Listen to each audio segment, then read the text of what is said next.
Hi guys, this is Sadek from Godwin.com, and in this video, we'll show you how to flash the latest Paranoid Android ROM onto the OnePlus 9 and OnePlus 9 Pro.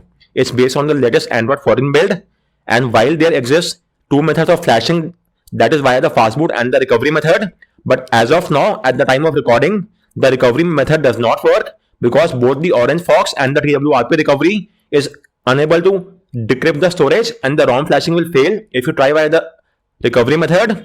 So you should only try and use the fastboot method. With that said, I will still show you both the methods, and I will also show you the recovery method. This is because in the near future, if you once again plan to flash this ROM, then you may try the recovery method. At that point in time, it might work, but as of now, it's not working. So you should only use the fastboot method of flashing. With that said, please take a backup of all the data on your phone and make sure that you are on the latest Android 14 firmware base. If that is not the case, then simply go to the settings menu on your phone.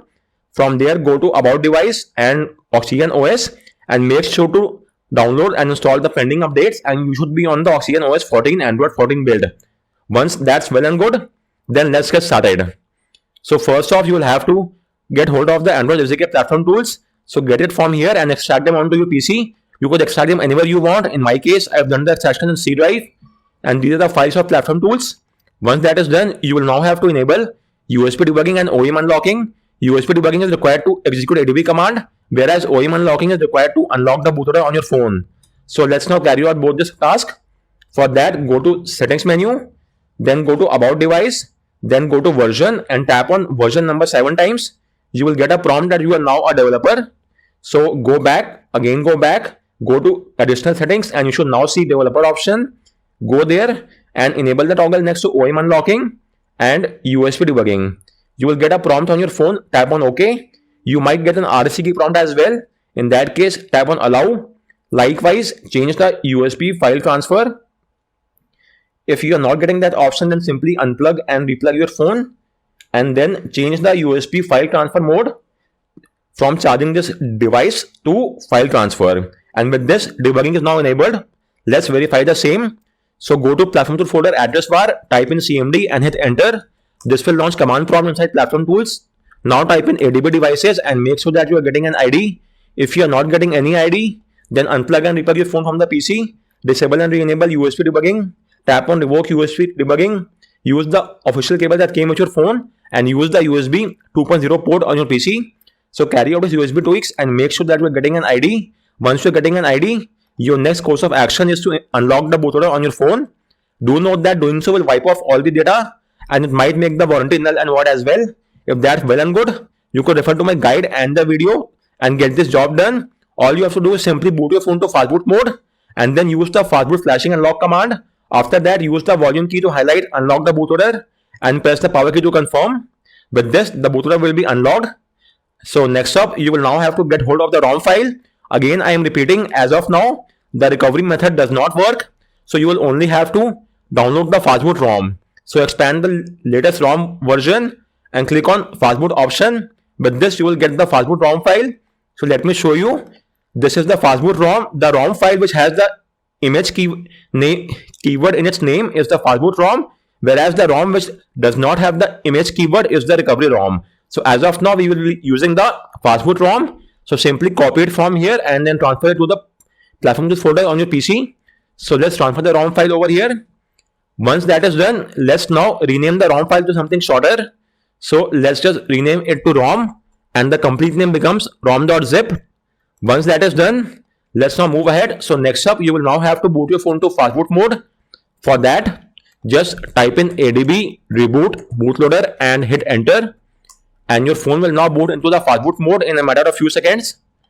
So let's just wait for that to happen, and then we'll move ahead with the next step. So our phone is now in the fastboot mode. Now type in fastboot devices and make sure that you are getting a serial ID. If you are not getting any ID, then you will have to install fastboot drivers. I have made a separate guide and a video on the same. You could refer to my guide and install the drivers. Once that is done, right click on the Windows icon and choose Device Manager. Then expand the Android phone section and make sure that your phone is being shown as Android bootloader interface. So this, as well as the serial ID next to fastboot, signifies that the PC is able to read the phone in fastboot mode, and we are now good to go ahead. So now we'll have to flash the ROM file. For that, simply use this command fastboot update rom.zip. Just verify that the name of the file is rom.zip and is there inside the platform tools folder on your PC. If you have checkmarked both this requirement, then simply paste the command in the CMD window and hit enter, and the flashing will now start. It could take up to 10 minutes. So let's just wait for the time frame. So guys, the flashing is now complete and your phone will now automatically undergo a restart, and you will be first off taken to the orange state screen. After that, your phone will then reboot to the AOSP recovery, and from here you will get this warning message. This is completely normal and nothing to worry about. So just use the volume keys to highlight factory data reset and press the power key to confirm. Again, select factory data reset via the volume key and press the power key to confirm. Your phone will undergo a reset and it will now automatically boot to the OS. So let's just wait for a few more seconds. If we get the boot animation this time around, then this signifies that the flashing is done successfully. So let's just verify the result, and after that we will discuss one more important aspect. So let's just see if the boot animation comes up or not. So as you could see, the ROM has been flashed successfully. So as soon as you use the fastboot update command to flash the ROM, it will now flash all the files, and then your phone will automatically reboot into the orange warning screen. That will happen a couple of times, and after that you will get a red warning screen that cannot boot into Android system, which is completely normal. All you have to do is simply do a format data, and after that your phone will boot to the OS.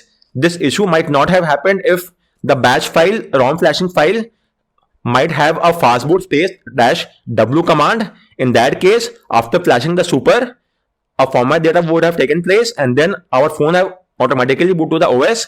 But since there is no undergoing of any factory reset while the ROM is being flashed, that is why we had to boot to the AOSP recovery, and from there we had to do a factory data reset. Because there was no reset option in the ROM as such, so we had to, our phone then booted to the AOSP recovery, and from there we had to do a factory reset. So with that said, also keep in mind that the first boot up of this ROM will take up some additional time frame. This is completely normal. From subsequent time, it will not take that much longer. And with this, we are now inside the ROM. As of now, I will skip the initial setup process and take you to the OS. So let me skip and accept to the terms and condition and skip the rest of the stuff. Let me do that as well. So with this, we are now inside the ROM, and this is the app drawer, and this is the wallpaper app from the ROM. Then let's go to the settings menu. Okay, it also has the link to Windows apps by default, and it's a system app, so that is not a great sign because bloatware is not required. But anyways, since our phone is running a custom ROM, we could easily uninstall via adb command, but still that was not needed. Anyways, this is the settings menu, and from here you could see the UI and UX of the ROM, and this is the pixel style UI. You could change the lock screen font styles, clock style. As you could see from here, there are quite a few lock screen clocks. Then apart from that, you could choose the color of the icons, UI and UX, which is mostly dependent on the dominant color of the wallpaper, as you could see from here. Then there are a few other colors as well. Apart from that, let's go back and you could add shortcuts to the lock screen. As you could see from here, both the left and right shortcut, you could customize them as per the need. Then you have a few other lock screen options. These are just the same option that you get on any Pixel phone. So these are all that. Double tap to check phone, so it's enabled as well. Always on fingerprint. It will end up taking some battery and accidental wake up as well, so it's better to keep it disabled. Apart from that, so it's just a bare bone ROM, and this is the home screen tweak. You could enable theme icon, and as you could see, it's enabled. Then you could customize the app grid, and do note that this will only impact the home screen and not the app drawers. For instance, you could see from here, you could now add more apps to the home screen, but it will not impact any of the apps on the app drawer. Apart from that, so at least we have some font style. You could choose a few fonts from here. A couple of fonts are only there. So as you might have witnessed, it does not have quite a lot of customization as compared to Evolution X or C-Android. It's just a bare bone ROM with just the basic pixel features, and that might be more than sufficient for most of the users. So in that aspect, it's quite well and good. So guys, this was the first method of flashing the Paranoid Android 14 ROM based on Android 14. And as I told you before, as of now, only the fastboot method is working. But if in the near future you want to flash the ROM via the recovery method, and the recovery is working at that point in time, then here is how you could flash the ROM file. First off, you will have to be on the latest Android 14 firmware, and apart from that, take a backup of all the data. Then get hold of the SDK platform tools from here and extract them onto your PC. As you could see, these are the files for platform tools. Once you have done the extraction, you will now have to enable USB debugging and OEM unlocking. Since I am currently on a custom ROM, the steps might be slightly different. You could rewind the video and have a look at this step in the initial few steps of the video. You could verify the same how you could do so on the Oxygen OS firmware. Anyways, the steps are near about identical. You have to go to the settings menu, then go to about phone and tap on build number 7 times.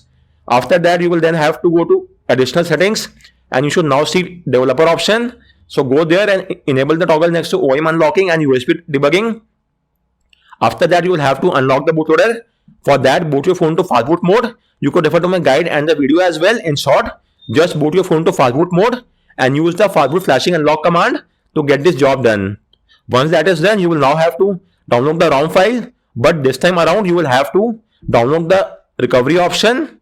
So this is the ROM in which there is no image keyword. As you could see, this is the recovery file in our case. So you will have to download this recovery. So copy this recovery file and then transfer the recovery file onto your phone. So let's do that as well. So if your phone is not visible, then simply select USB file transfer and transfer the ROM file onto your phone. So this is the recovery ROM which we are transferring onto our phone. The process might take up to a few seconds. So let's just wait for the ROM to be transferred. In the meantime, while it's being transferred, let's now move ahead with the next step and check out the steps. So as of now, you will have to install the latest TWRP or the OrangeFox recovery. But as of now, let's use the TWRP recovery for our phone. So first off, we have already checkmarked this requirement. Likewise, we have done this as well. We have also unlocked the bootloader on our phone. So now you will have to download the recovery file from here. So go to this page and get hold of the latest recovery. So as of now, this is the latest one. Go there and simply download the recovery boot img file. Since our phone does not have a recovery partition, we will use the boot file. So download the boot img file. Only this file is sufficient. We don't have to permanently flash it. We just have to boot it for one-time usage, because in the subsequent usage, the custom ROM will automatically replace the TWRP recovery with the AOSP recovery. So just get hold of the boot img file, and once you have got the file, let's transfer the file to the platform tools folder. So just a minute, this is the recovery boot img file in my case. Transfer the file to the platform tools folder on your PC. Once that is done, let's rename it to TWRP, and the complete name becomes twrp.img. So let's just wait for a file to transfer. So just verify that the ROM has been transferred. So that has been done. So we will now have to boot our phone to fastboot mode and then boot our phone to this TWRP recovery. So let's get that job done as well. So type in adb reboot bootloader and hit enter. Just a minute, I will have to enable USB debugging on this custom ROM. As of now, you will be on the stock ROM, so you might have already done that. Let me show you. This has been done. Let's go to system and developer option and enable USB debugging. Tap on OK. Then always allow. And with this, debugging is now enabled.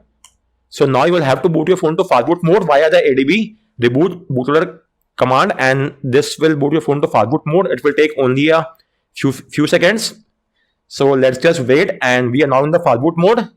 Now you have to boot your phone to the recovery. So type in fastboot boot twrp.img and hit enter, and your phone will now boot into the twrp recovery. Make sure that the name of the file is twrp.img and it's there inside the platform tools folder, as you could see from here.